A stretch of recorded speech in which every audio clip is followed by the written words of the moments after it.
fait, c'était que dans les cours, plusieurs étudiants et étudiantes mangeaient en salle de classe. Wow. Et quand je dis manger, c'est pas grignoter là. Je fais vraiment une distinction entre, je sais pas moi, tu as peut-être une barre de céréales ou tu as un yogourt ou quelque chose de léger comme ça. Non, c'est comme à la maison, un vrai plat, un plat c'est pas moi, de nouilles, un plat de couscous, un plat de tout ce que tu veux, de poutine et que sais-je encore. Comme à la maison, sans que ça ne dérange personne, surtout pas les profs. Bah, pour nous, c'était une révélation parce que bah, à Genève, ça ne se fait pas, ou ça ne se faisait pas, je suppose que ça ne se fait toujours pas aujourd'hui non plus. Bon, dans nos pays africains, Guinée, Côte d'Ivoire, Sénégal, Cameroun, voilà, nous venions de ces pays-là. Congo, ça ne se fait pas. Mais on arrive au Canada, au Québec, et puis ça ne dérange personne. Bon, sauf nous, mais on était là, on regardait sans trop comprendre. C'est après que j'ai compris pourquoi. Ben, en fait, l'importance ici, c'est il faut suspendre son jugement. Parce que des fois, on juge trop vite. Des fois, on condamne trop vite, sans comprendre le pourquoi. Il faut chercher à comprendre le pourquoi.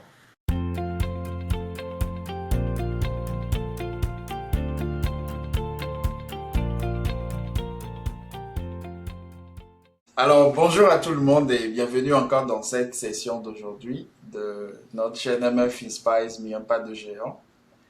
Et pour ceux qui sont habitués, vous savez déjà que nous recherchons des gens qui entreprennent, des gens qui osent, des gens qui écoutent cette petite voix qui te dit qu'il doit avoir une autre façon de faire les choses, oser essayer autrement. Et aujourd'hui, nous avons la chance d'avoir un grand frère, un monsieur qui est très dense, que j'ai connu sur Internet. Encore une fois, à la force du réseautage au Canada. Et c'est un monsieur que j'admire, que je respecte beaucoup, parce que déjà on a certains domaines en commun, mais aussi pour le parcours et le noble métier la noble mission qu'il s'est donné. C'est un monsieur qui a fait beaucoup de coaching, qui a formé beaucoup de gens un peu partout sur la terre. Et c'est donc une grande joie pour moi de l'avoir aujourd'hui. Je ne vais pas monopoliser la parole et chez moi, ce n'est pas bien de faire attendre des grandes personnes. Donc, sans plus tarder, je vais souhaiter la bienvenue à Bertrand Défaut. Bonjour et bienvenue chez nous. Bonjour Maoussé, merci pour l'invitation et bravo pour ton beau podcast. Et je salue ton public. Merci beaucoup. Alors, je vais procéder un peu différemment pour aujourd'hui. Donc, je vais être dans le présent et retourner dans le passé par moment, histoire de voir s'il y a un lien entre ce qui s'est passé et ce qu'il y a comme projet aujourd'hui. Et donc, je vais commencer par un des projets qui est très important pour toi, qui est Éduc Nation. Est-ce que tu peux nous parler d'Éduc Nation? C'est quoi? Est-ce que c'est un nouveau pays que tu es en train de créer? Tu veux devenir président de l'éducation? Qu'est-ce que c'est Éduc Nation? Bon, Éducation, c'est une vision, c'est une entreprise, c'est une équipe. La vision, Maoussé, c'est je suis enseignant de profession au Canada. J'ai enseigné 15 ans ici, 2 ans au Québec et surtout 13 ans en Ontario. Et durant mes années d'enseignement au secondaire, quelques années au postsecondaire, surtout au secondaire, je me suis rendu compte que, en fait, ce qui accrochait mes jeunes et mes moins jeunes du postsecondaire, ce n'était pas la matière, ce n'était pas le curriculum, c'était nos conversations. J'aime converser, j'aime discuter, j'aime échanger avec le monde que je rencontre. Et je leur parlais souvent de finances personnelles, je leur parlais de développement personnel, des livres que je lisais, de mes découvertes, de mes voyages, de mes déplacements. Et c'est ça que mes jeunes, mes moins jeunes appréciait le plus. Elle revenait sans cesse là-dessus, me posait des questions, faisait des liens avec leur propre vie, me partageait certaines de leurs expériences aussi. Et à un moment donné, je me suis dit, tiens Bertrand, il y a quelque chose à creuser ici. D'abord, à partir de ma vie personnelle, hein, ma vie en Occident, je crois que chaque personne, ou presque, hors d'Afrique, pour ceux et celles qui viennent, qui ont grandi en Afrique par exemple, et même les autres aussi, on a tous commis certaines erreurs d'ordre financier. Dans mon cas, ça a été par exemple la mauvaise utilisation à certains moments de carte de crédit. Ok. Donc, ça fait mal, on se relève et puis on apprend de ses erreurs. Alors, j'ai par exemple décidé dans mes cours de littérature et de communication de faire lire, sans que ce soit véritablement au programme, mais avec l'assentiment de ma hiérarchie, de faire lire Père riche, Père pauvre, le classique bien connu de Robert Kiyosaki. Et les jeunes ont adoré. J'ai décidé de faire lire aux plus âgés un livre de psychologie, développement personnel, Daniel Goleman, L'intelligence émotionnelle, c'est le titre, c'est le grand classique, c'est tellement connu ce livre, L'intelligence émotionnelle de Daniel Goleman. La partie 2, parce que le livre a 3 ou 4 sections, là, elles ont adoré, etc., etc. Et donc, à un moment donné, j'ai lancé ma compagnie. J'ai créé l'entreprise dans Éducation en avril, dûment enregistré au Canada, au niveau fédéral, en avril 2016. Donc, nous avons 10 ans déjà, là, bien sonné. Et pendant que j'étais en salle de classe, je me suis lancé à temps partiel à l'entrepreneuriat. Mais à un moment donné, la salle de classe était devenue petite parce que les sollicitations, ça devenait très difficile, moi aussi, de jongler avec 2 balles. Hein. Il y avait le boulot, les exigences, j'étais responsable de dossier, on dit, ou chef de département encore, de français, participer aux événements, représenter le conseil scolaire.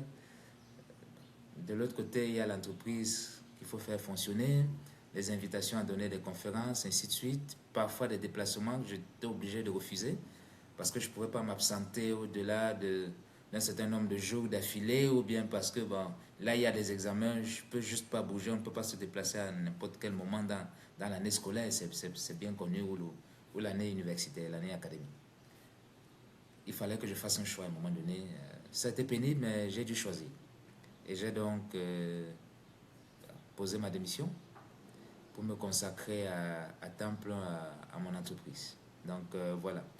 Alors, c'est une vision, la vision de partager au maximum mon expérience canadienne. Aujourd'hui, 22 ans dans ce pays, 25 ans hors d'Afrique, parce que je suis passé par la Suisse. J'ai passé 3 belles années à Genève comme étudiant. Et donc, mon partage, le partage de mon expérience, partage de mes connaissances, de mes erreurs aussi, c'est important. Il n'y a pas que les belles choses. On grandit autant à travers ses erreurs qu'à travers ses accomplissements.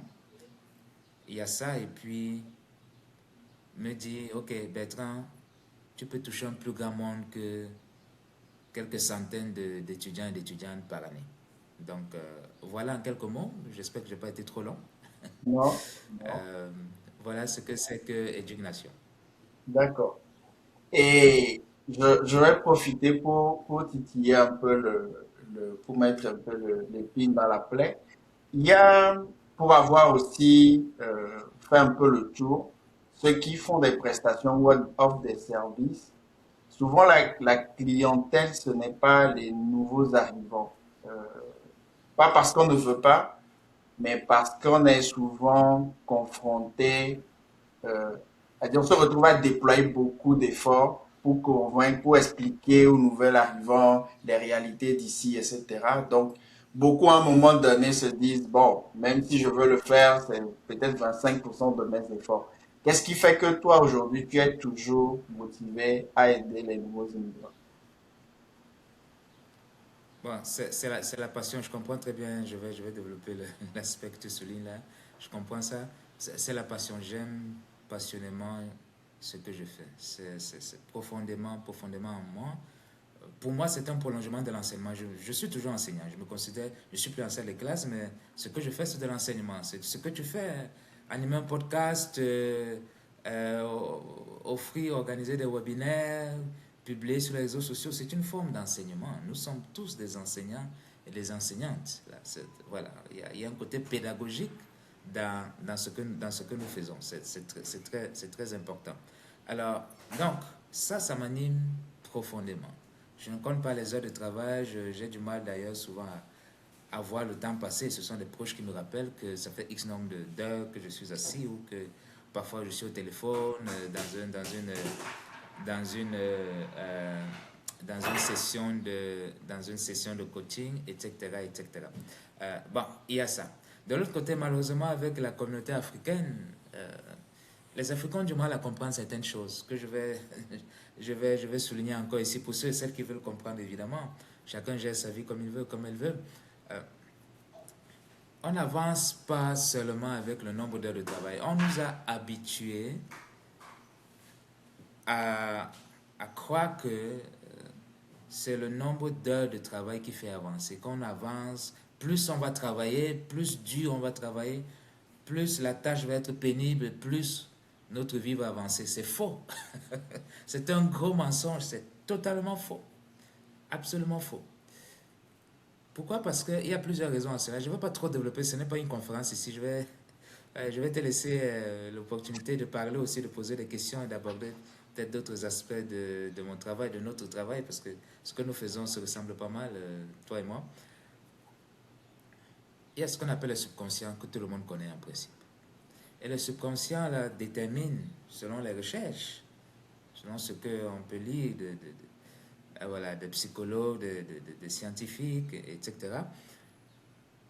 notre subconscient détermine au moins à 90-95%, nous dit la science, la qualité de nos décisions, de nos actions et finalement la qualité de notre vie. Parce que notre vie est le résultat de nos pensées, de nos décisions, de nos choix, tout simplement. C'est le subconscient. Maintenant, le subconscient est fait de quoi? Le subconscient est fait de, bon, depuis notre naissance, de ce qu'on a vu, de ce qu'on a entendu, de ce qu'on nous a dit, de ce qu'on a fait, des croyances que nous avons ingurgitées, là, voilà, intégrées, qu'on s'en rende compte ou non. On a tous des croyances sur tout. Mais il faut prendre conscience. Déjà, ce que je viens de dire là, peu de gens le savent. Il faut lire, il faut se documenter, il faut assister à certains webinaires, lire certains livres, participer à certaines conférences, à certaines formations, déjà pour être courant de juste ce que je viens de dire. Pour moi, ça c'est la base. Mais il y a quelques années encore, j'ignorais ce que je viens de dire. Donc, ça demande de se former. Ça, c'est vraiment le b.a.-ba. Alors, maintenant, une fois qu'on prend conscience de ça, il faut aller travailler notre subconscient parce que on peut la beauté, c'est qu'on peut travailler cela. On peut aller modifier tout ce qu'on nous a dit, tout ce que nos parents, tout ce que nos profs, tout ce que la société, ce qu'on regarde dans les médias, les réseaux sociaux, la télé, la radio, peu importe, tout ce qu'on a inculqué là. Par exemple, on nous fait croire que pour gagner beaucoup d'argent, il faut travailler de très très très longues heures de travail. C'est faux. On nous fait croire que pour gagner beaucoup d'argent, il faut naître de certaines familles. C'est faux. On nous fait croire que... Bon, là, je donne des exemples juste sur l'argent, mais je peux multiplier, peu importe, les relations et tout ce qu'on veut. Okay? Il y a beaucoup de messages, beaucoup d'idées reçues, d'idées fausses qui circulent comme ça. Et parce qu'on les entend partout, on croit que c'est vrai. C'est pas parce que la majorité des gens répètent une même chanson que cette chanson est forcément véridique. Non. On peut être seul et détenir la vérité. On connaît l'histoire de Galilée, par exemple. Et il y a d'autres histoires bien connues aussi. Alors, voilà. Mais ça demande de se former. Et ça demande d'investir en soi. Et beaucoup d'Africains, d'Africaines, malheureusement, je ne parle pas d'Africaines sur le continent, parce qu'encore sur le continent, moi, jusqu'à un certain point, je peux comprendre. Je retourne, dans les dernières années, je suis retourné plusieurs fois sur le continent, pas forcément au Cameroun, je suis né où j'ai grandi, beaucoup en Côte d'Ivoire, au Kenya, au Congo, Brazza par exemple. Nos frères et sœurs sur le continent beaucoup d'entre elles, je peux les comprendre. Les conditions de vie sont compliquées, sont difficiles, nous le savons. Mais ceux et celles qui me déçoivent le plus, je vais le dire juste comme ça, c'est la diaspora. De voir des personnes dans la diaspora qui ont du mal à investir là, pour leur développement, qui ont du mal à acheter un livre, qui ont du mal à payer une conférence qui encore ne coûte pas cher. Je ne dis pas que c'est accessible à tout le monde. Je suis conscient que tout le monde n'est pas logé à la même enseigne. Ce n'est pas parce qu'on est tous au Canada, aux États-Unis ou en France que c'est facile pour nous tous. Non, je ne sais pas ce que je dis. Mais j'ai vu des gens refuser de payer une conférence. Il y avait 4-5 personnes de haut niveau, moi et d'autres. À Montréal, par exemple, une conférence des billets dont les prix ont été cassés aussi bas que 60-70 $ canadiens, ce qui pour moi est absolument ridicule pour la plupart des gens dans la diaspora, si réellement on a de la volonté. Des gens ne pas venir parce qu'ils trouvaient que c'était cher ou parce qu'ils ne comprenaient pas l'importance. Moi, c'est les gens de la diaspora qui me déçoivent le plus quand il s'agit de développement personnel, quand il s'agit d'investir sur soi. Ça veut dire qu'ils n'ont pas compris. Pourquoi les entreprises payent des fortunes pour former leurs cadres, pour inviter des conférencières qui sont payés à 1 heure, 2 heures, 3 heures de conférence, 15, 20, 30 000 $. C'est pas parce qu'ils ont de l'argent à jeter, c'est parce que ces entreprises, ces personnes, ces individus ont compris l'importance du partage, l'importance de... C'est quoi la valeur là de quelqu'un qui te partage 22 ans de vie au Canada, 25 ans en Occident, qui te partage ses erreurs, qui en 1 heure, 2 heures de temps va te faire gagner 5 ans, 10 ans, qui va t'éviter des erreurs. C'est quoi le prix? Si je te demande 500 $, est-ce que c'est trop cher? Si je te demande 1000 $, est-ce que c'est trop cher? Voilà les vraies questions qu'on doit se poser, mais que la plupart des personnes de la diaspora, je parle de la diaspora parce que je m'adresse surtout aux Africains, même si je sais que ton public n'est pas seulement africain, mais beaucoup de gens dans la diaspora africaine ont du mal à comprendre. Pourtant, ils peuvent se permettre d'investir, d'acheter des livres, de participer à des conférences, d'investir dans les accompagnements. Mais c'est un refus catégorique chez la plupart. Tant pis, point final. J'aime la tournure que prend la discussion parce que déjà tout le monde n'ose pas dire tout haut ces genres de constats. On préfère à deux, à trois en parler, mais effectivement ça a été un peu mon choc quand moi je suis arrivé, que j'ai commencé par échanger beaucoup plus avec les gens. Et je ne sais pas, alors, ça m'intéresserait de savoir, pendant les séances de coaching, comment est-ce que tu arrives, si les gens ne quittent pas parce que tu aurais blessé leur ego ou ça et là, ben, pour ceux qui n'ont pas quitté la salle de classe, à la fin, comment est-ce que tu arrives quand même à leur faire voir l'autre côté, c'est-à-dire au-delà de l'émotion, de ce qui va un peu les faire fuir, comment est-ce que tu arrives quand même à leur faire comprendre qu'on est dans un système qui a des règles, donc ce n'est pas contre toi, mais il faut juste comprendre là où tu es et tirer avantage maximum. Comment tu t'y prends? Bonne question, je vais répondre en essayant de ne pas être très long. Tu sais, il y a quelque chose de fondamental que beaucoup de personnes de la diaspora et les autres, les occidentaux, plusieurs occidentaux aussi, là, euh, refusent d'accepter ou ne réfléchissent pas de cette façon.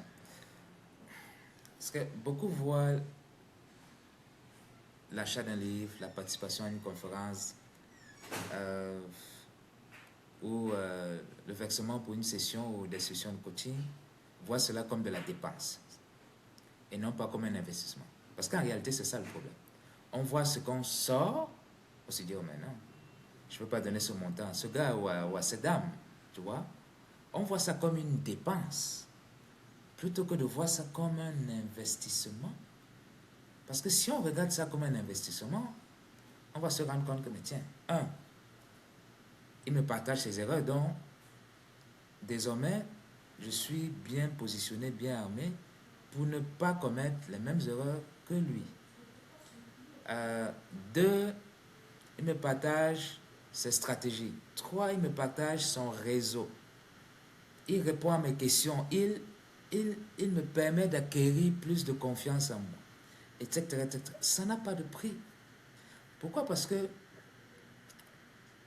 la, la qualité de, la qualité de nos actions, la qualité de nos décisions est fonction, non pas de, je reviens dessus, n'est pas fonction du nombre d'heures qu'on met au travail, qu'on met à travailler. Non, c'est faux. C'est fonction de la qualité de nos pensées. C'est fonction de, évidemment, la gestion saine de nos émotions, la qualité de nos décisions, de comment est-ce qu'on s'entoure. Toute une session de coaching que je donne là-dessus, notre entourage. On sait par exemple que la moyenne de nos revenus, notre revenu est la moyenne des revenus des 5 personnes qu'on côtoie le plus. C'est démontré. Peu importe le pays où on vit, ceux et celles qui ne croient pas peuvent juste prendre une feuille et puis regarder, ok, qui est-ce que je côtoie le plus en présentiel ou en ligne, se faire une idée, parce qu'on ne sait pas toujours forcément combien les autres gagnent, mais on peut se faire une idée en tout cas. En Occident, c'est pas bien compliqué. Si tu es enseignant au Québec ou en Ontario, tu as juste à me dire depuis combien de temps tu enseignes, et puis moi, je vais te dire au centime près combien tu gagnes. C'est pas compliqué, c'est connu, là. Etc. Ou si tu es infirmière, et ainsi de suite. Puis tu regardes ton revenu, tu vas voir que c'est à peu près là, dans ces eaux-là, c'est la moyenne. Alors, tu faisais allusion au réseautage, mais le réseautage, là, il y a des stratégies de réseautage. Il suffit d'un contact pour changer la trajectoire d'une vie. Un seul contact. Moi, chaque fois que ma vie a pris une trajectoire ascendante, là, c'était à cause d'un ou de deux contacts, pas plus. On n'a pas besoin de connaître tout le village, là. Il suffit de connaître une, deux personnes clés, et puis c'est bon. Oui, une information, c'est parti. Une adresse, un numéro de téléphone, quelqu'un qui te dit, ok, je connais cette personne, appelle de ma part, et puis c'est bon, c'est fait. Mais voilà autant de choses que je donne et que d'autres personnes donnent dans leur session de coaching. Est-ce que ça a un prix? Quelle est la valeur de ça? C'est quoi la valeur? Est-ce qu'il y a une valeur monétaire à ça? Alors, si on fait une analyse objective, on va se rendre compte qu'en réalité, ce qu'on demande là, la contrepartie financière qu'on demande, c'est simplement pour que les gens prennent au sérieux notre travail.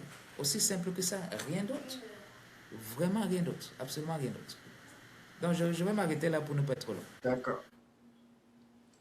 On revoit la même chose en fait, un peu comme un schéma, un pattern. C'est des gens qui n'ont pas peur de payer des formations, n'ont pas peur de voyager. Du moment où tu lui dis telle personne sera là, ils ne cherchent pas, non, il y a pas de, on ne perd pas le temps sur certaines discussions parce que on se comprend, on est aligné dans le même sens.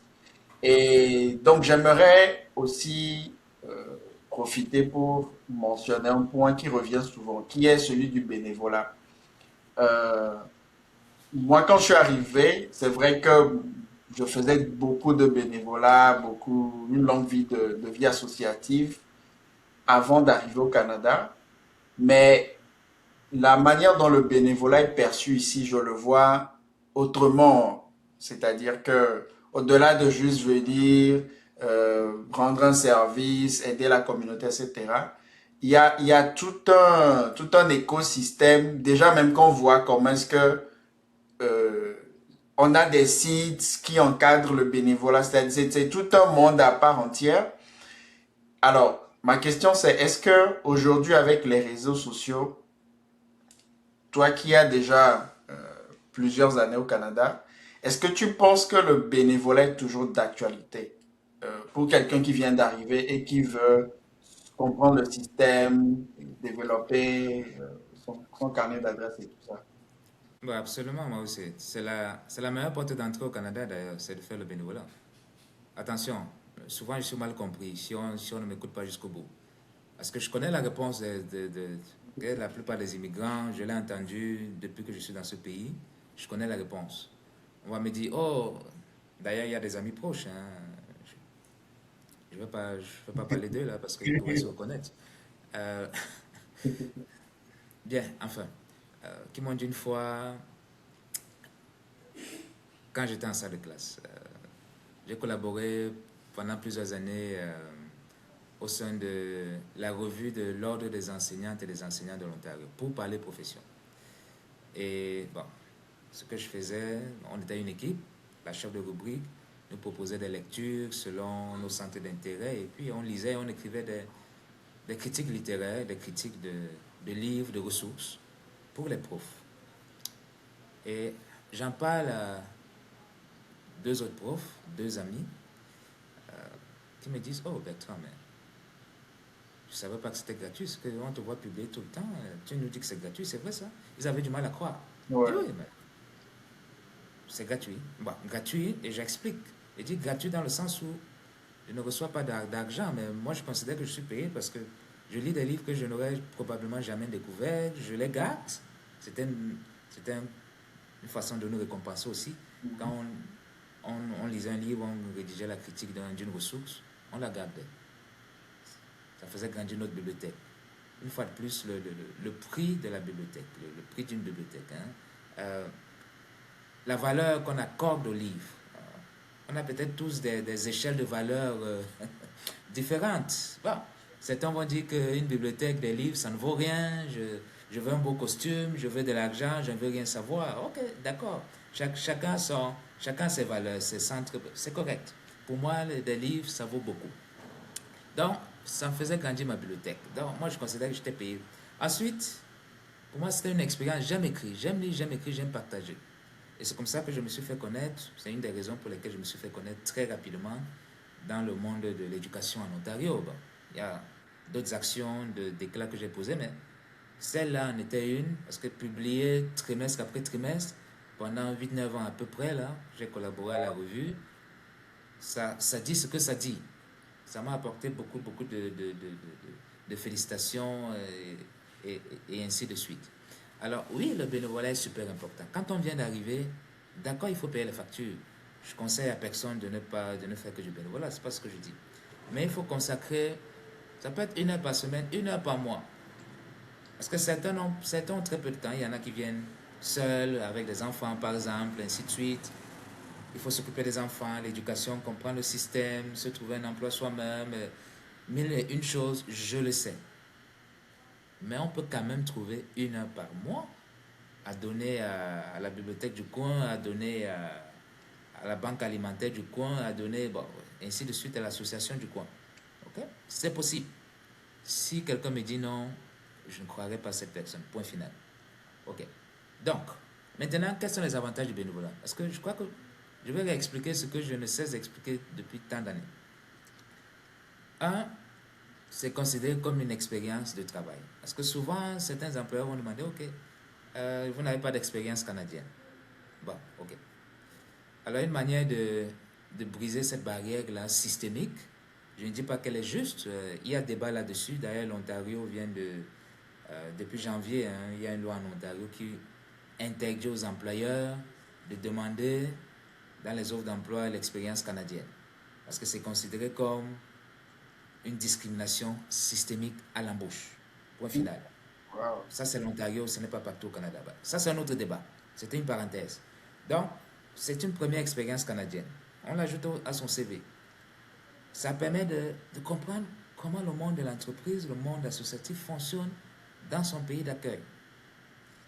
Ça permet de comprendre les gens, comprendre ceux et celles qui sont là.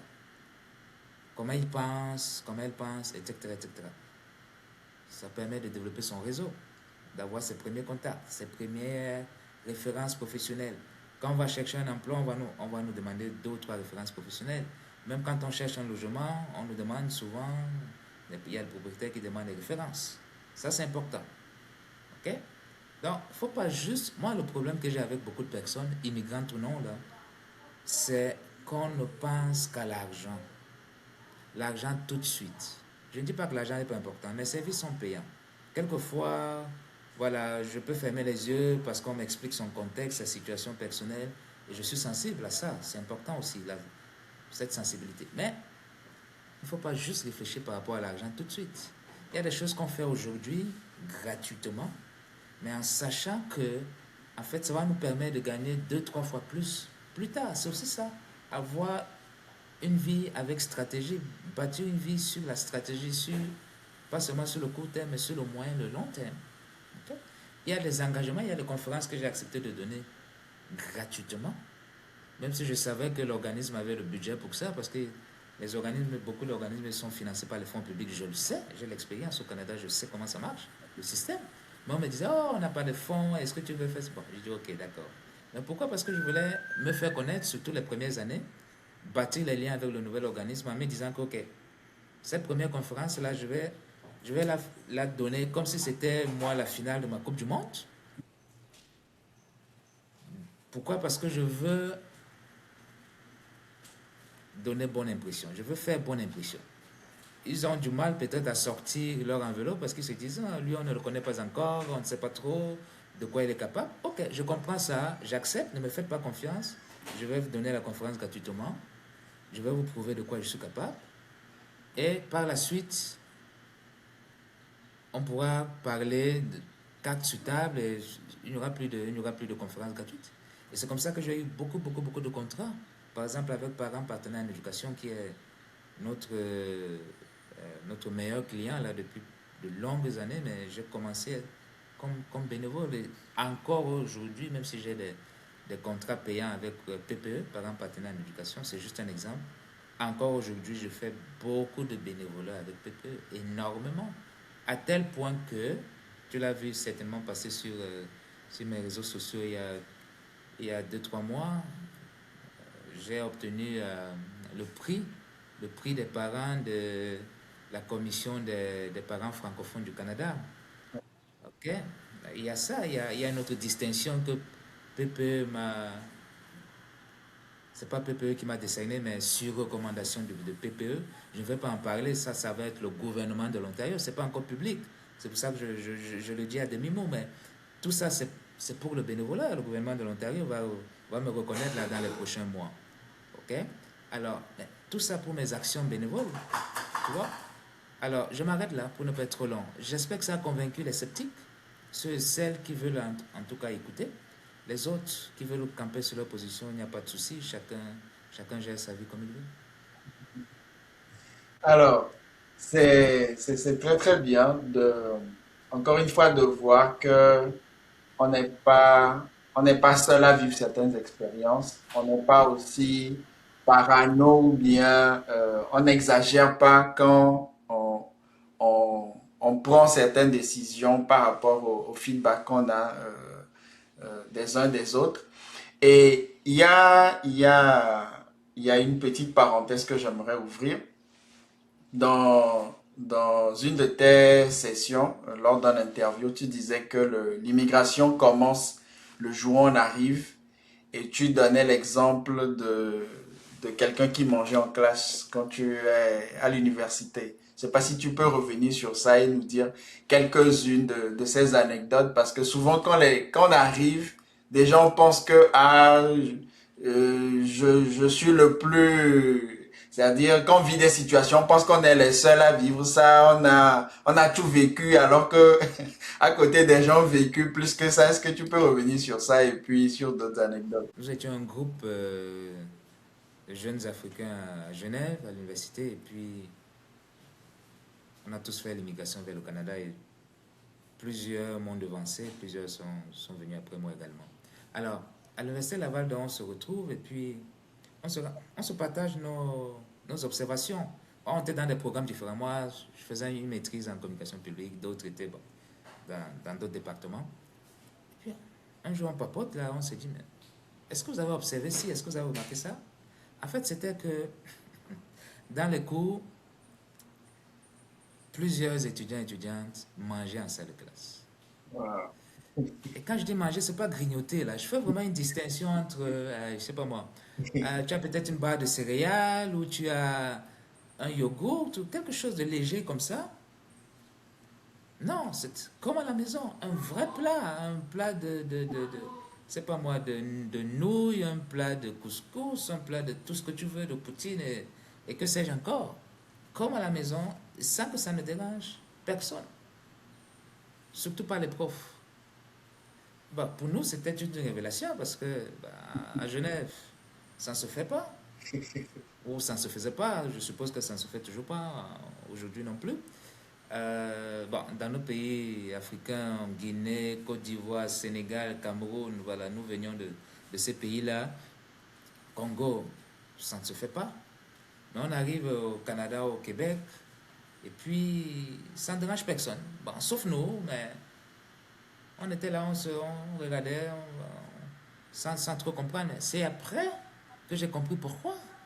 Ben, en fait, l'importance ici, c'est il faut suspendre son jugement. Parce que des fois, on juge trop vite.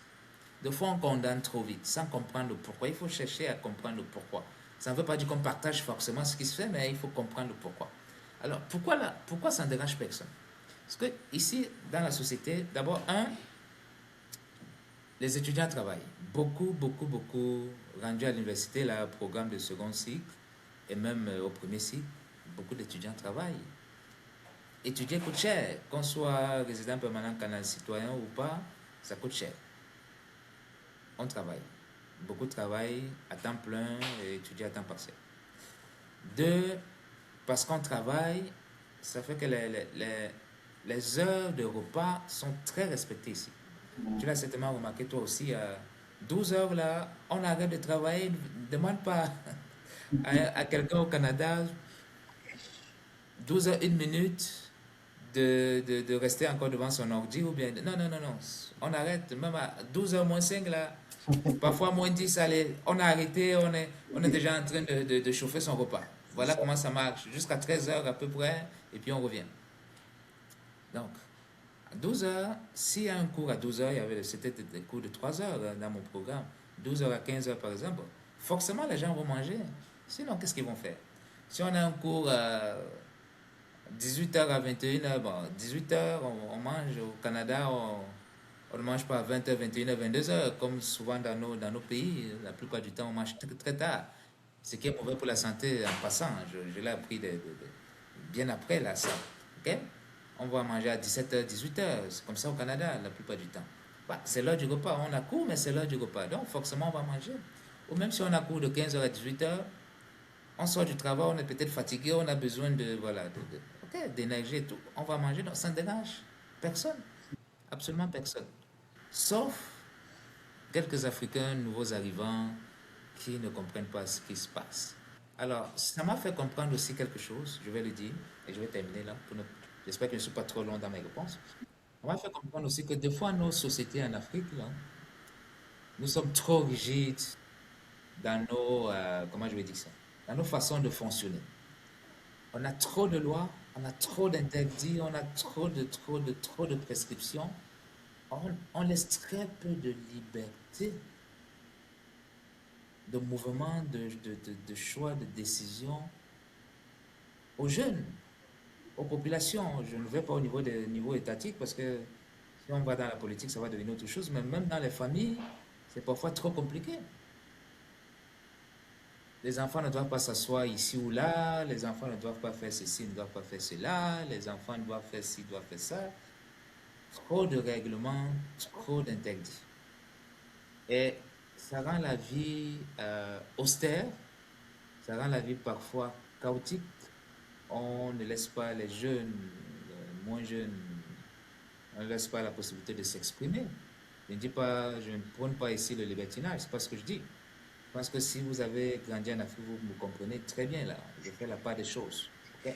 Oui, je préfère le dire parce que parfois certains vont interpréter de toutes sortes de façons. Ok. Je ne suis pas en train de prôner n'importe quoi. Je suis quelqu'un de très responsable, etc., etc. Voilà. Alors, on dirait que tu as lu dans ma pensée parce que c'était ma prochaine question, justement. Et le, ma question est liée à un constat que je vais mentionner d'abord et puis je vais aller à la question. Donc, le constat, toujours dans les premières expériences que j'ai vécues, que je vois toujours d'ailleurs, c'est pas comme si c'est déjà passé, c'est déjà dans l'habillement des enfants quand ils vont à l'école. Donc, c'est le bigarré. Je dirais même pratiquement c'est du pyjama pour donner encore une bonne image à ce que je vois. Mais je vais pas dire trop décontracté, mais en tout cas, c'est un habillement que je vois, mais au même moment, je vois d'autres enfants qui vont dans d'autres écoles où tu les vois habillés, costumes, cravates. Et personnellement, je me dis, OK, ça veut dire que quelque part, ce n'est pas exagéré que de demander, par exemple, l'uniforme ou bien de demander un style qui donne l'image d'une certaine rigueur ou importance à ce qu'on fait. Donc, ça, c'est mon constat, ça, c'est la parenthèse.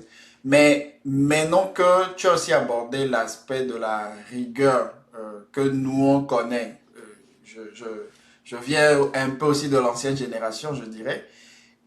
Est-ce que, euh, est-ce que cette rigueur-là est négative? C'est vrai qu'il y en a qui, je dirais, n'ont pas pu dépasser cette rigueur pour pouvoir se réinventer, s'adapter. Ils sont restés coincés à cause de cette rigueur.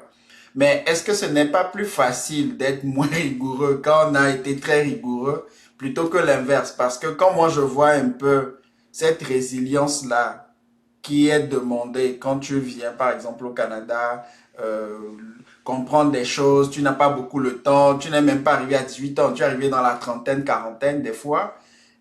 Est-ce que cette rigueur-là n'aide pas un peu? Est-ce que c'est quelque chose qu'il faut carrément laisser échanger ou je sais que tu as des cas comme ça dans tes sessions de coaching forcément parce que voilà, ça affecte la vie de couple et tout ça, mais c'est quoi ton avis par rapport à cette rigueur qu'on connaît et puis cette façon de se réinventer, de s'adapter sans pour autant se perdre, quoi? Parce que voilà, je ne sais pas si j'ai pu poser la question. Oui, j'ai compris, je pense, ta question. La rigueur est importante, mais il faut garder la mesure en toutes choses. Il faut savoir garder mesure, comme on dit en français. C'est important. Et la discipline est importante, sinon on n'avance pas. Mais je vais te dire, les sessions de coaching, le travail de coach que je fais de consultant, mais là on va parler de coaching individuel parce que j'offre des sessions de coaching individuel. En passant, je suis un master coach certifié parce que je sais que le mot coach dans certains pays est extrêmement péjoratif. Je ne veux pas nommer ces pays-là. Il y a des pays où les coachs sont très très respectés, d'autres pays où ils sont traités comme des charlatans de moins que rien. Alors, au Canada, il y a des organismes qui donnent la formation. On ne s'auto-proclame pas coach. On est formé pour devenir coach. Il y a des formations, des accompagnements. Et ce que j'ai fait, au moins 4, 5, 6 certifications que j'ai publiées à l'occasion là, pour devenir donc coach, master coach certifié auprès de la Fédération des coachs certifiés, basée en Ontario. Donc là, le site internet est disponible, vous pouvez toujours vérifier. C'est en anglais en passant. Ok. Donc, ça c'est une parenthèse parce que c'est important. Je, Tu vois que quand je réponds à tes questions, j'ouvre des parenthèses parce que je connais l'auditoire, je sais ce que les gens pensent. Ok. Alors, je connais les idées reçues, donc je préfère répondre tout de suite aux questions que certaines personnes dans ton public vont se poser ou vont poser dans les commentaires. Je réponds immédiatement là. Je n'aurai pas le temps de revenir forcément lire tous les commentaires. Donc, je préfère répondre. Je suis formé, j'ai été formé, j'ai des certifications. Ceux et celles qui veulent les preuves, je peux republier encore sur mes pages demain matin, il n'y a pas de souci. Ok. Donc, ça, c'est une parenthèse. Donc, la discipline est importante. Mais ce que je remarque dans mes sessions de coaching, moi aussi, c'est que malheureusement, beaucoup de personnes en Afrique ont été traumatisées. La discipline c'est bien, la rigueur c'est bien, mais un excès de toute chose, ça nuit. Et je remarque dans mes sessions de coaching que beaucoup d'adultes, malheureusement, ont vécu une enfance avec traumatisme. Je parle pas d'abus sexuels et tout ça, non, je ne vais pas jusque là. Quand je parle de traumatisme, c'est que les parents parfois étaient trop sévères. Les parents parfois étaient trop stricts. Les parents n'avaient pas le temps, ne prenaient pas le temps de discuter avec leurs jeunes. Donnez pas la parole aux jeunes. Ne demandez pas l'opinion des enfants, des plus jeunes à la maison. On imposait tout, même les plus petites choses, ainsi de suite, ainsi de suite. On considérait que les enfants, bon, n'avaient rien à dire et que les parents avaient la science infuse et puis devaient tout décider pour les jeunes. Au Canada, tu le sais, ça ne fonctionne pas comme ça. Je connais les insuffisances, de mon point de vue, en tout cas, du système d'éducation à la canadienne. Je le sais, mais mes enfants, j'ai 3 enfants, ils sont tous nés ici, et puis je peux voir, etc., etc. Mais le problème avec l'éducation que beaucoup d'entre nous, ceux de notre génération, plus ou moins, ont reçu, quand on arrive dans un pays comme le Canada où il y a plus de liberté, dans le monde du travail, par exemple, on s'attend à ce qu'on prenne l'initiative. Et j'ai remarqué que beaucoup de personnes issues de l'immigration ont du mal à prendre l'initiative. Nous avons plein de diplômes, on en est fiers, oui, on a travaillé fort, d'accord, mais et après quoi? On a très peu d'expérience, trop de diplômes. Pour moi, c'est juste trop. J'en fais partie. J'ai grandi en Afrique, donc voilà. Euh, nous avons trop de diplômes. La plupart de ces diplômes ne servent pas à grand-chose. On a très peu d'expérience concrète, pratique, par rapport à ceux et celles qui sont nés au Canada, qui ont grandi ici. Donc c'est un désavantage. On a du mal à prendre l'initiative. C'est un désavantage dans le monde du travail. Euh, on ne comprend pas, on met du temps à comprendre l'importance du réseau au sein de l'entreprise et à l'extérieur de l'entreprise. C'est un désavantage. Bon, on pense que les diplômes vont nous sauver et puis quand on n'a pas la promotion ou quand on n'a pas l'emploi, tout de suite le réflexe, c'est oh, on ne m'a pas donné le poste parce que je suis migrant, parce que je suis noir, parce que je viens d'arriver, parce que je ne suis pas né au Canada. Je ne dis pas qu'il n'y a pas de racisme au Canada. Il y a du racisme comme il y a du tribalisme dans nos pays de toutes les façons. Moi, j'ai fait la paix avec cette affaire de racisme parce que dans nos pays, il y a le tribalisme. Donc, pour moi, c'est juste, pour moi, c'est juste point final comme ça. Ok. Alors, je ne dis pas que c'est une bonne chose. Hein. Je dis que ceux et celles qui parlent de racisme, d'où on vient là, voilà. Il y a les mêmes pratiques. C'est juste ça que je veux dire. Ok. Donc, le Canada n'est pas parfait. Point final. Donc, ça fait que, à cause de l'éducation que nous avons reçue, on a du mal à s'imposer, à imposer notre valeur, à démontrer notre valeur dans le monde du travail. C'est un désavantage. On s'attend à ce que les autres voient notre valeur et nous félicitent et nous donnent la promotion. Non. Ici, et je remercie, j'ai parlé de l'Université Laval. Dans le cadre de mon programme de maîtrise, j'ai fait un DSS en relations publiques et une maîtrise en communication publique en 2 ans. Juste pour te montrer à quel point j'étais un bûcheron, entre guillemets, comme on dit dans nos pays. Et j'ai donc fait un stage dans le cadre de mon programme de relations publiques. J'ai fait un stage de 5 semaines dans une entreprise de communication. Pour qu'on m'accepte pour ce stage, j'ai passé une entrevue. Et les conclusions de l'entrevue, la principale conclusion, en tout cas, c'est celle-ci. Je partage avec mon public pour faire le lien avec la question que tu m'as posée. Les 2 dames, les 2 messieurs, c'était ni 2 dames ni 2 messieurs, c'était un monsieur et une dame. Les 2 personnes m'ont dit, ok, tu as un beau CV, tu as bien répondu à la plupart des questions, mais il y a tel élément de ton CV, on aurait voulu que tu mettes ça en avant, tu as posé telle question, pourquoi tu n'as pas fait ressortir ça? Et puis ils m'ont dit, ok, nous comprenons parce que tu n'es pas le premier étudiant que nous accueillons ici en stage d'origine africaine. Vous êtes trop modeste. Ils me l'ont dit là comme ça. Trop modeste, trop humble. Ici au Canada, voici comment ça marche. Ici au Québec, voici comment ça marche. Tu dois faire ta promotion. Tu dois être ton propre agent publicitaire. Là. Ne t'attends pas à ce que ce soit les autres qui fassent ta promotion. Évidemment, ta promotion doit être basée sur les faits. Tu dois le dire. Tu dois dire, ok, je suis le meilleur en ceci parce que, comme c'était mon local là, dans mon CV, j'ai publié, j'ai été retenu pour tel concours d'écriture. Je suis un passionné d'écriture, je pense que ça, je l'ai dit plus tôt.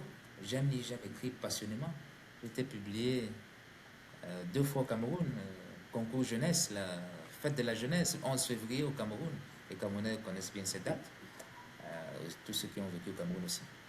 Et donc, ministère de la Jeunesse, lancé un concours, à l'époque c'était, je crois, les moins de 25 ans, il me semble. Et puis j'ai été lauréat 2 fois et les textes retenus ont été publiés, recueil de textes, donc ce que j'avais indiqué dans mon CV.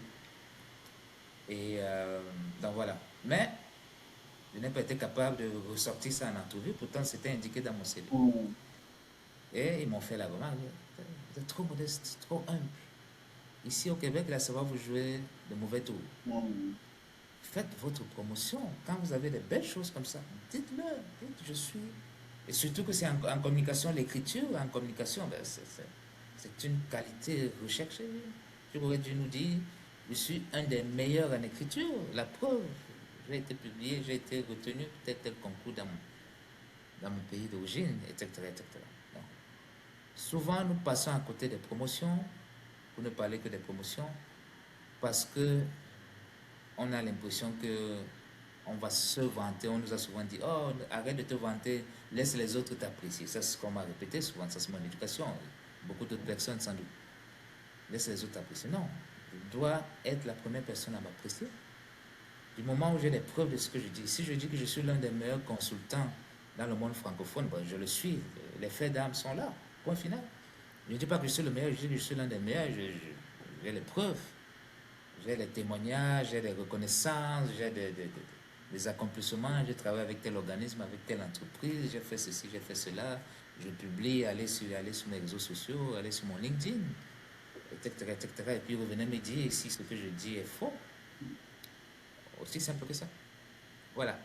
Donc, je vais m'arrêter là pour ne pas être trop long. Peut-être même que j'ai été trop long d'ailleurs.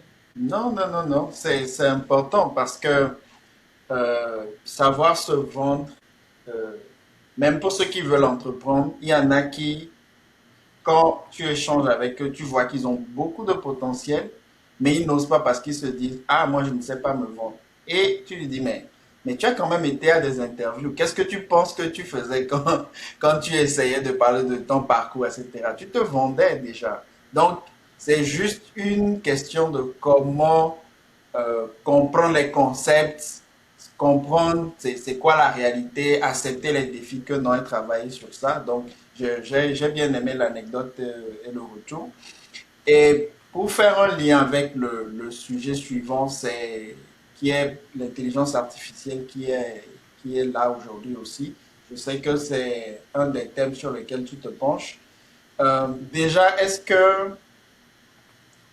que ce n'est pas un outil qui surprend un peu? Parce que euh, moi, je suis arrivé au Canada quand l'intelligence artificielle a commencé par s'intégrer. Et très rapidement, alors ma chance a été que j'enseignais à Conestoga College. En même temps, j'étais aussi étudiant à York University. Donc, je voyais les deux côtés en tant que, dans le corps enseignant en tant qu'étudiant, mais bien et aussi j'ai mon enfant qui va aussi à l'école. Euh, Comment est-ce que toi, tu vois l'intelligence artificielle aujourd'hui par rapport à l'éducation? Est-ce que c'est une menace? Est-ce que c'est un outil qui va beaucoup nous aider? Est-ce que c'est un outil qui nous crée trop de problèmes? Comment tu le vois par rapport à l'éducation? Ok. Bah, très bonne question. Très, très bonne question. Ça fait débat, je vais te donner mon opinion, mais la place de l'IA en éducation, ça fait débat. Le monde de l'éducation, il y en a qui sont avant-gardistes, hein, qui accueillent en général favorablement les nouveautés technologiques. Accueillir ne veut pas dire qu'on n'a pas de réserve, qu'on n'a pas de mise en garde à formuler. Et de l'autre côté, il y en a qui sont extrêmement conservateurs, pour qui l'IA ne doit pas être utilisée en salle de classe, et ainsi de suite. C'est comme à l'époque de l'Internet, le milieu de l'enseignement aussi, de l'éducation, beaucoup étaient défavorables à l'utilisation de l'Internet ou même des cellulaires en salle de classe. Aujourd'hui, au Canada en tout cas, le débat est clos de ce côté-là. Donc, mais je regrette, en tant qu'enseignant, je me définis toujours comme enseignant. Je suis enseignant et consultant en éducation. Je regrette le côté conservateur souvent du milieu de l'éducation. Le milieu de l'éducation, malheureusement, dans beaucoup de pays, accuse un retard sur le reste de la société. Et traîne les pieds, hein, comme souvent forcé de suivre le mouvement. Malheureusement. J'ai partagé ça souvent dans certaines conférences, dans certaines de mes publications. Quand j'étais en salle de classe, je l'ai dit un peu plus tôt dans notre conversation moi aussi, j'ai fait lire sans que ce soit au programme. Mais c'est que la beauté du programme ontarien, là, oui, il n'y a même pas de livres, il y a des concepts. Et puis il y a des périodes. On va dire par exemple, si c'est un cours de littérature, ok, à tel niveau, telle année, il faut étudier la littérature africaine peut-être début du XXe siècle, on ne dira pas quelle œuvre. Libre à chaque école de choisir, etc. Donc il y a les périodes historiques, là, comme ça, et puis il y a les concepts qu'il faut voir, mais les écoles sont libres de choisir les bouquins, etc., etc. Donc, moi, je me suis permis, avec la bienveillance de ma hiérarchie, de faire lire, comme j'ai dit, d'introduire la littératie financière, d'introduire des livres de développement personnel. J'ai été plébiscité par mes jeunes, tous et toutes, et même moins jeunes. Par contre, j'ai été combattu au niveau du secondaire, j'ai enseigné au secondaire, au postsecondaire, j'ai été combattu par certains parents. Une minorité, mais une minorité féroce, qui m'a combattu, qui m'a dit, écoute, ça c'est pas de la littérature, tu es un prof de littérature. Pourquoi tu fais lire Daniel Goleman, l'intelligence émotionnelle? Et encore que c'est un livre traduit, ça n'a pas été écrit directement en français.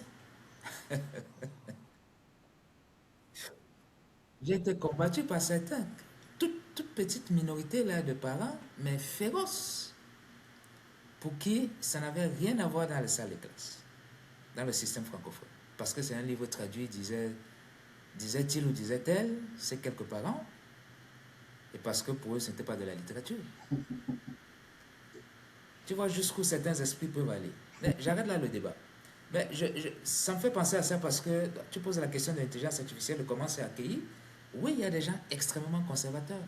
Moi, mon opinion, c'est quoi, Maoussé? Mon opinion, c'est que, qu'on le veut ou non, on ne peut pas arrêter l'IA. Je me documente énormément depuis environ 2 ans, mon équipe et moi. Nous prenons des formations, nous sommes allés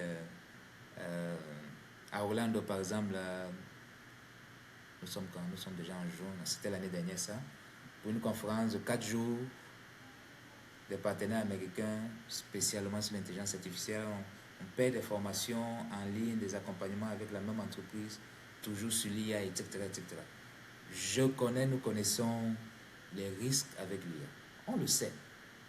Cependant, il y a énormément d'avantages. Donc, ce que moi je dis, ce que Éducation nous disons, c'est l'IA, c'est bien, mais attention, il faut éduquer, il faut former, il faut sensibiliser le public, en commençant par les moins jeunes. C'est super, super, super important. Il faut former les profs, pour revenir à l'éducation, qui est mon domaine.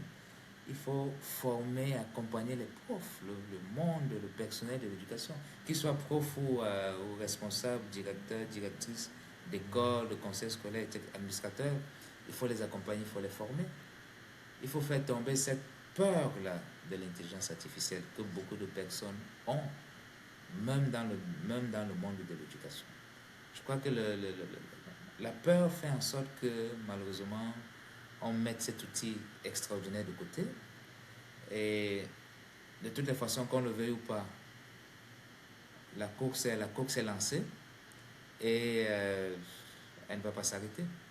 Maintenant, il faut l'encadrer par contre. Il faut l'encadrer. Il faut former les jeunes parce que si les parents ne sont pas formés, si les adultes, les profs ne sont pas formés, les jeunes ont accès à ça. Les jeunes ont des cellulaires, ont accès à lire. Il vaut mieux savoir ce qu'ils y font, ce qu'elles y font.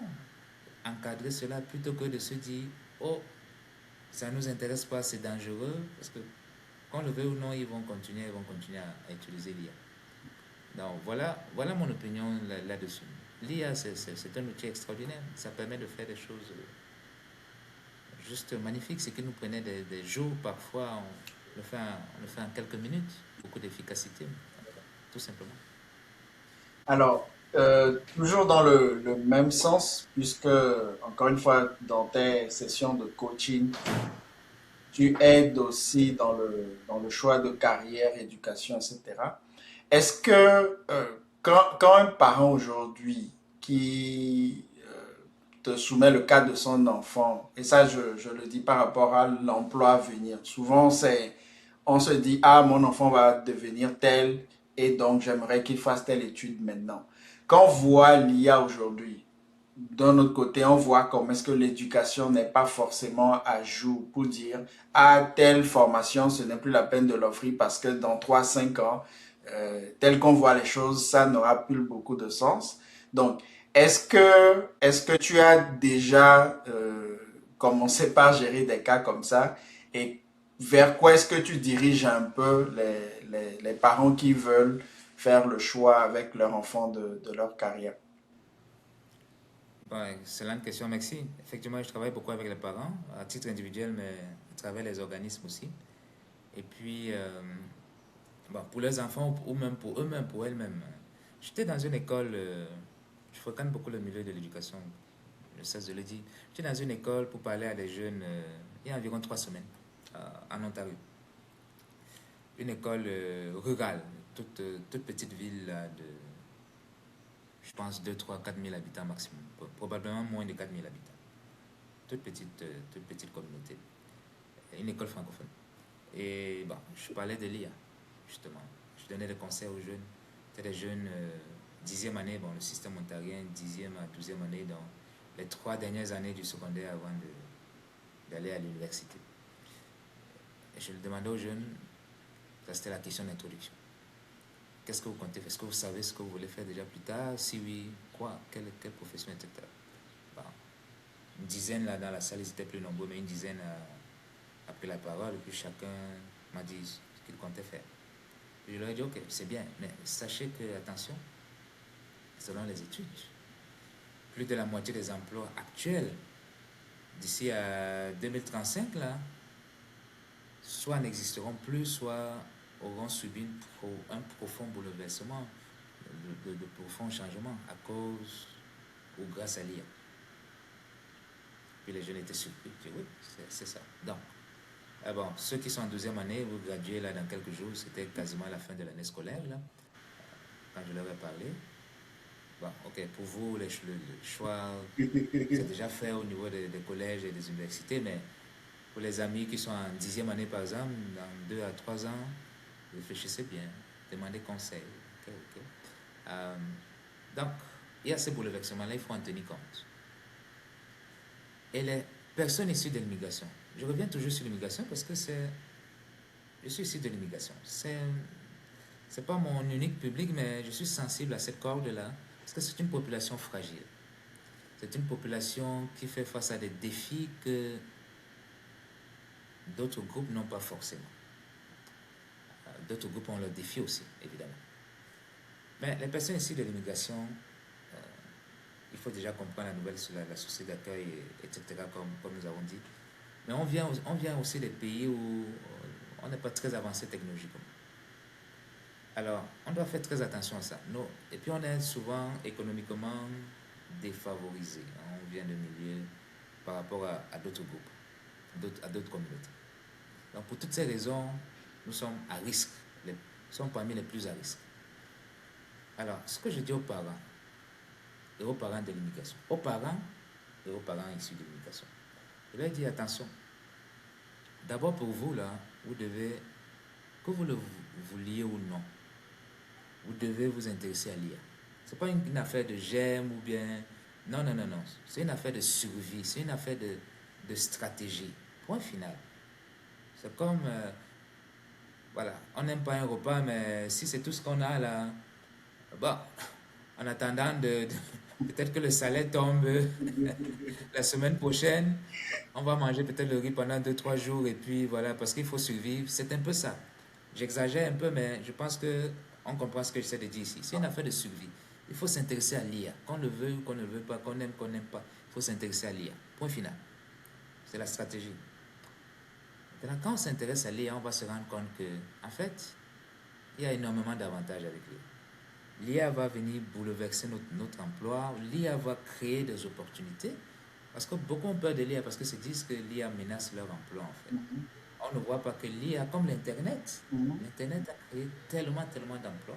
Tellement d'emplois. Combien de personnes aujourd'hui gagnent leur vie grâce à TikTok, grâce à YouTube, grâce à Instagram et ainsi de suite? Ça, c'est juste quelques exemples. Donc, pour revenir à l'IA, ça va être pareil. Il y a énormément d'emplois qui ont commencé à se faire et qui vont continuer à se créer. Il faut regarder ça. Il faut prendre de l'avance aussi dans son domaine. Parce que je parlais de suivi. De plus en plus d'employeurs à l'embauche exigent des compétences en intelligence artificielle. Point final, il faut se positionner, il faut se démarquer. L'IA permet de se mettre à son propre compte. Beaucoup détestent leur employeur ou leur emploi. À tort ou à raison, là n'est pas le débat. L'IA, justement, c'est l'opportunité du siècle, du millénaire même, de se positionner. Peut-être pas forcément quitter son emploi demain matin, c'est pas ce que je dis. C'est une décision complexe. Mais au moins, se dire, ok, je vais apprendre tel outil, je vais commencer à monétiser telle compétence, et ainsi de suite, ainsi de suite. Me mettre à mon propre compte à temps partiel, faire ci, faire ça.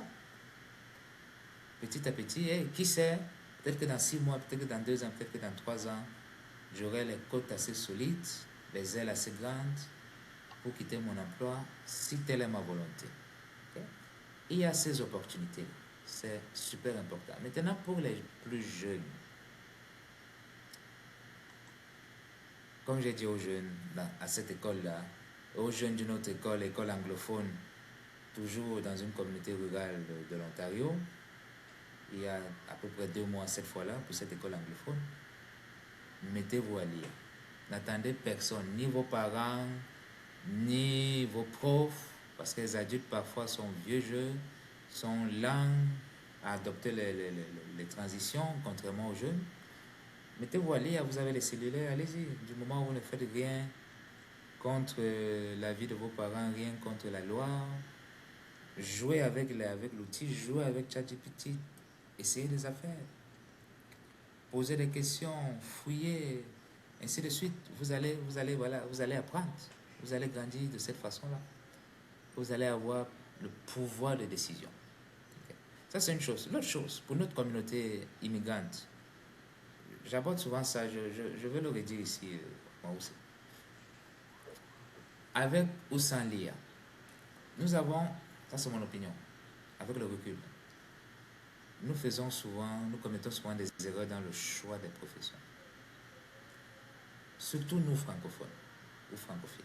On vient de pays où c'est le culte du diplôme, l'éducation à la française, où le schéma c'est ou c'était, je pense que ça a pas mal changé heureusement, aller à l'école, obtenir le plus grand diplôme de la meilleure école, de la meilleure université pour intégrer la meilleure entreprise, le meilleur boulot qui offre le meilleur salaire, la meilleure retraite. C'était ça.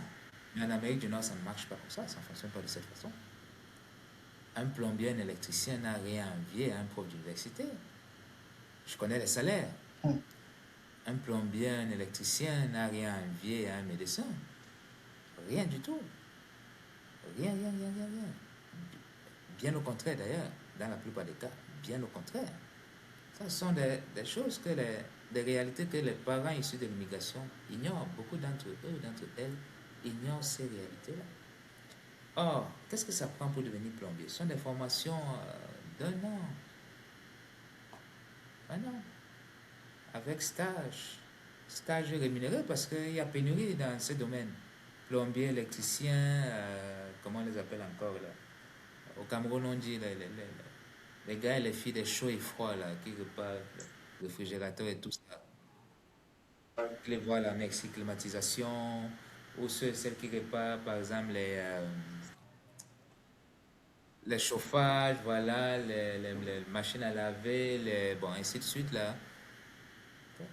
Voici une anecdote. un très bon ami, si sur cette émission. Je ne peux pas donner son nom évidemment, mais je raconte souvent ça dans mes conférences, dans mes émissions. Euh, Ce n'est pas pour me moquer de lui, hein, parce qu'à sa place, j'aurais pas fait mieux. Ce gars, il est extrêmement brillant.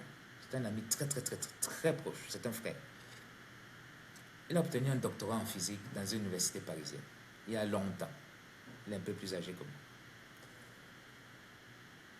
Ce gars a travaillé dans certains laboratoires aux États-Unis avant de venir au Canada. Je parle de ça pour que vous compreniez ce que je vais dire tout à l'heure. Pour que vous voyez la gravité de ce que je vais dire tout à l'heure.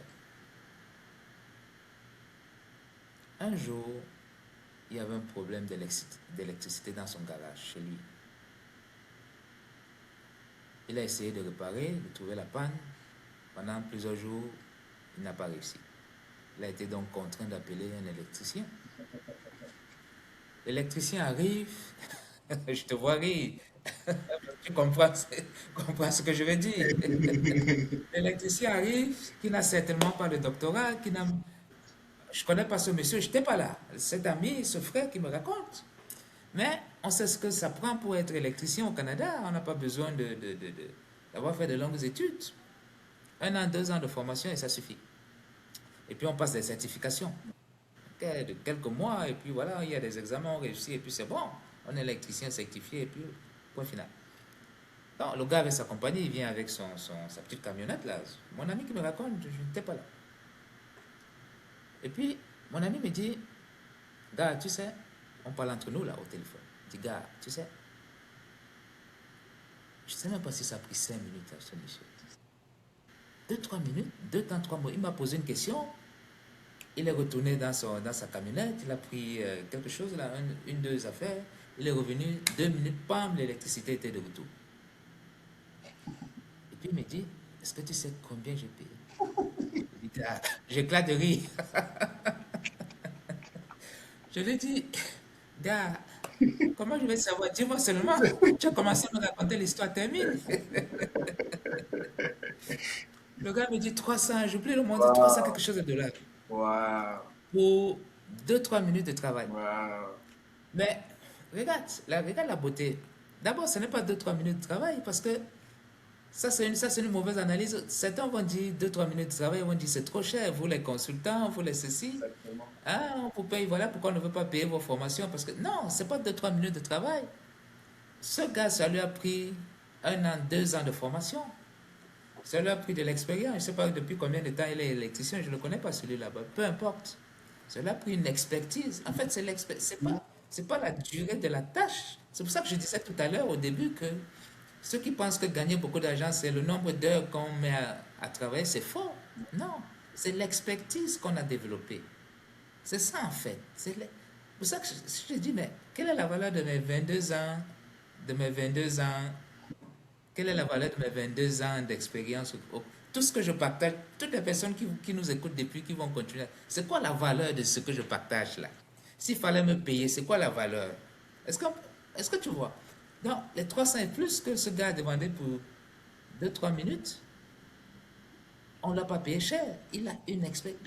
Puisque le gars qui a le doctorat n'a pas été capable de trouver la... Moi, sa place, je n'aurais pas pu non plus. Donc, je ne me moque pas de mon ami, j'explique simplement. OK? Je n'aurais pas pu. Je connais rien à l'électricité. Rien, rien, rien. Du tout, du zéro. Je suis zéro là. J'aurais pas pu. J'aurais pas pu. Je le dis d'avance là. OK? Donc, pourquoi je raconte cette anecdote ça m'est revenu comme ça? Pour dire à nos parents, aux jeunes aussi, aux parents qui écoutent, pour ceux et celles qui veulent nous écouter, ici au Canada, on n'a pas besoin d'étudier longtemps pour gagner sa vie. Il y a des formations de 6 mois, de 9 mois. Pendant que tu fais la formation, tu es payé. 6 mois, 9 mois, on te paye. C'est-à-dire, non seulement tu ne t'endettes pas pour étudier, parce que ça coûte cher, beaucoup. Une de mes premières dettes dans ce pays, c'était les dettes d'études. Dieu merci, j'ai remboursé rapidement. Mais une des premières dettes pour étudier. Plus les études durent, plus la dette est grande, évidemment. C'est ça. Ça, c'est par principe. Donc, non seulement tu ne t'endettes pas pour étudier, mais on te paye pour étudier. Et tu étudies et tu fais ce qu'on appelle coop, une sorte de stage en entreprise où tu es rémunéré, où ton emploi, un emploi est déjà garanti. Ou en plus, avec des années d'expérience, tu vas commencer en entreprise. Une fois que tu as de l'expertise, là, tu peux te mettre à ton propre compte. Ce que ce monsieur a fait, l'électricien, là, Mhm. qui est venu donner un coup de main au frère. Mhm. Et quand on fait venir un technicien, un plombier, ainsi de suite, rien que le déplacement, 60 à 80 dollars, rien que le déplacement. Si encore c'est la nuit à des heures indues ou les week-ends, ça coûte plus cher. Ça peut aller à 100, 120 dollars et plus. Rien que le déplacement.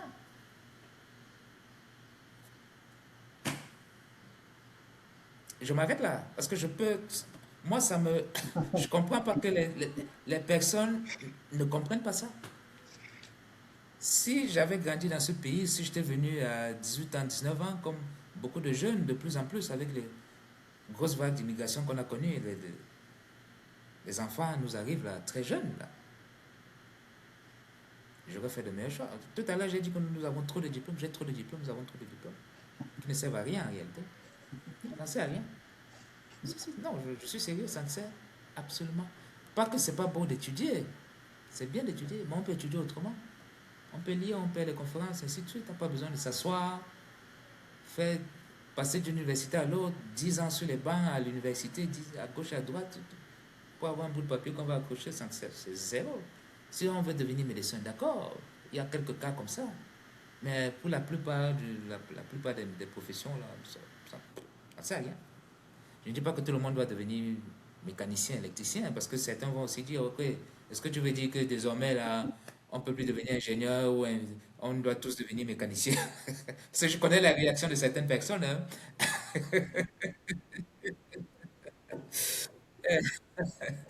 Il y a de tout il y a de tout sur les réseaux sociaux, là. Il y a de tout, mais je donne l'information pour que les jeunes et les parents sachent qu'il y a des options. Voilà, il y a des options, tout simplement. Oui, on peut avoir une vie épanouie, une vie financière, voilà. Tu enseignes la littératie financière, là, tu es mieux placé encore que moi pour parler voilà, stratégie d'investissement et tout, mais si on commence à travailler à 20 ans, 21 ans, 22 ans, au lieu d'étudier pendant 5 6 ans, pendant que tu t'endettes pendant 5 6 ans, moi je commence à travailler, tu as beau être médecin, spécialiste, peu importe, 5 ans, 6 ans plus tard, tu as 6 ans de retard sur moi, point final. C'est clair. 6 ans de retard sur moi, que tu auras du mal à rattraper. Ouais, ouais, tu auras du mal à rattraper ce retard là, financièrement. On va t'appeler docteur, d'accord, mais écoute, financièrement, là, j'aurai une force de frappe que tu n'auras pas. Bien Point sûr, final. bien sûr, Voilà, c'est comme ça. bien sûr. Et je souriais aussi quand tu racontais l'histoire parce que un autre aspect aussi que j'ai découvert ici au Canada, c'est que disons que tous les métiers se valent, c'est-à-dire en période de vacances, tu vas être étonné que même l'électricien, tout le monde est en vacances à fête. Et du coup, c'est même rare de trouver quelqu'un pour venir te régler ton problème parce que Oui. voilà, la personne aussi, non seulement il choisit ses clients, il n'est pas obligé de servir tout le monde, ce qui va être un choc pour toi parce que non, le client est roi. Non, le client n'est pas roi. Ici, ceux qui ont ces genres de profession, ils ont même plus roi et ils n'ont même pas ton temps. C'est-à-dire, il te dit, c'est ABC. Si tu n'as pas le temps, si tu n'es pas prêt, il passe à autre chose. Il ne t'attend même pas, il ne négocie même pas. Donc, c'est, C'est le cas des mécaniciens. voilà. Les mécaniciens sont rois, comme tu sais, l'automobile là, en Amérique du Nord, les mécaniciens sont rois. Des fois, tu dois prendre rendez-vous comme chez un médecin, chez un spécialiste. Oui, oui, dans certains cas. C'est ça. 2 semaines, on te dit non, on n'a pas 7 semaines, le garagiste te dit je suis plein jusqu'à la semaine prochaine, je n'ai pas une seconde. Tu dois négocier. Si tu es un ancien là chez ce garagiste, ok, il peut te dire bon, normalement je termine, je fais je sais pas moi, 18 heures, ok, je vais faire une exception parce que voilà, la relation s'est bâtie depuis des années, c'est ton garagiste depuis longtemps, bah, je viens à 18 heures, je vais regarder rapidement et puis, ben, sinon, tu attends 2 3 semaines, tu vas ailleurs. Voilà, il n'a pas ton temps là, son carnet est plein pour les 3 prochaines semaines. C'est comme ça que ça marche.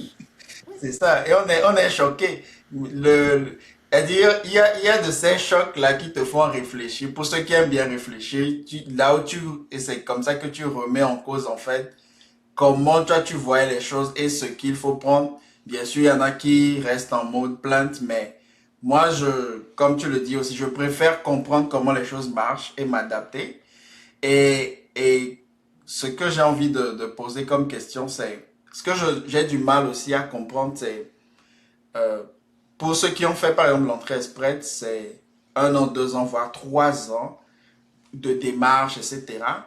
Mais cette même personne qui a accepté attendre, payer le prix qu'il faut pendant 3 ans, arrive et cette même personne ne veut pas passer 1 mois, 6 mois, 1 an à investir en lui, suivre tel cours, changer de...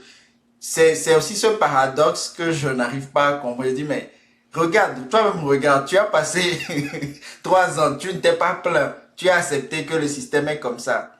Mais tu arrives ici, on te dit, fais telle certification, fais telle chose pour changer carrément de niveau. Et tu trouves ça absurde, tu trouves que c'est trop demandé. Je ne sais pas ton avis sur ce paradoxe. On revient à on revient à l'échelle des valeurs. En fait, nous, Africains, francophones notamment, on accorde trop d'importance au diplôme, à l'éducation formelle. On va dans une école, une université, un collège, on s'assoit ou en ligne et voilà. Pendant X nombre d'années, graduation, on prend les photos, on est heureux, voilà, on a étudié, on est formé. En Amérique du Nord, oui, il y a l'éducation formelle évidemment, mais c'est beaucoup, beaucoup, beaucoup. Je ne veux pas appeler ça éducation informelle là, parce que ça, peut-être la connotation, ça peut sonner un peu péjoratif, mais Ouais. on se forme autrement. On se forme à travers du coaching, des accompagnements, les conférences, les lectures, les masterminds. On paye, il y a les masterminds, 10 000 dollars l'année, 50 000 dollars l'année, 100 000 dollars l'année, et plus. Il y a des niveaux et des niveaux et des niveaux. Si, j'ai pas envie de dire certaines choses, parce que ça peut, on ne dit pas tous, on ne dit pas tout aux antennes, parce que certains vont mal interpréter, ne vont pas comprendre, ainsi de suite. Mais j'ai payé certains accompagnements. Je ne veux pas donner le montant. Mm. Parce que même ma famille peut regarder cette vidéo et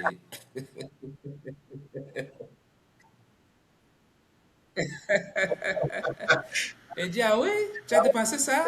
Avec ça, tu aurais pu acheter une ou deux parcelles au pays, tu as donné ça pour... Ok. Mais j'ai payé certains accompagnements, mon frère, moi aussi. Mhm. Une année. Je ne donnerai pas le chiffre. Mhm. Mais juste pour donner, que les gens se fassent une idée là. Avec cet argent, j'aurais pu m'acheter plusieurs centaines de mètres carrés à Douala ou à Yaoundé. Ok, pour ne citer que ces villes-là. Mais j'ai choisi d'investir cela dans cet accompagnement. Pourquoi? Parce que cette dame, c'était avec une Américaine. J'ai payé beaucoup d'accompagnement, Tony Robbins et d'autres. Mais cette dame, ça c'est mon investissement le plus cher en termes d'accompagnement. Mhm. Elle a publié plusieurs livres, best-sellers. Elle est dans le coaching depuis une quarantaine d'années. Elle a autour de... Elle est dans les... Ça fait 2 ans que j'ai fait cet investissement. Elle est dans les 77, 78 ans. Wow. Quarantaine d'années dans le coaching. Plusieurs livres, plusieurs best-sellers. Elle a coaché les plus grands. Elle a fait bon, le tour du monde, j'exagère, elle n'a peut-être pas été en Afrique, mais enfin, travaillé avec les plus grandes entreprises, et ainsi de suite. Elle a parlé plusieurs fois aux Nations Unies, elle a collaboré avec le Dalai Lama, etc., etc. Je vous parle de ça pour que vous voyez sa feuille de route, cette dame. Mhm. Donc, quand elle dit, ok, tu as suivi cette formation avec moi, Bertrand. Oui, satisfait, très satisfait. Ok, maintenant je te propose ceci. Coaching d'une année, 2 rencontres par semaine, donc une avec moi, une avec ma collaboratrice pour ceci, pendant un an, 52 semaines. Et avec des invités de temps en temps, d'autres grands noms, d'autres, voilà, du coaching qu'elle faisait venir, et des livres, une dizaine de livres, qu'elle donne quand tu t'inscris, cet accompagnement d'un an, une dizaine de livres, plusieurs dont je n'avais jamais entendu parler, etc., etc. Quand j'ai évalué toute l'expertise de cette dame, tout ça, quand j'ai regardé sa feuille de route, je me suis dit, je préfère mettre l'argent dans cet accompagnement plutôt que de m'acheter un terrain au Cameroun. Pourquoi? Parce que cette valeur-là, ce qu'elle m'a apporté, c'est ça qui va me permettre donc de multiplier à l'infini, aussi longtemps que je vis là, de multiplier à l'infini. Et j'ai toujours accès à la formation, c'est là. Je peux faire, regarder, je ne peux pas donner le lien parce que Mhm. ce serait enfreindre, mais je peux au moins être assis et partager avec quelqu'un, dire, écoute, viens, je vais te faire écouter quelque chose. Viens regarder cette vidéo, viens regarder cet enseignement, Mhm. viens faire ceci. J'ai les livres, je peux partager. D'ailleurs, je fais allusion souvent à certains de ces livres.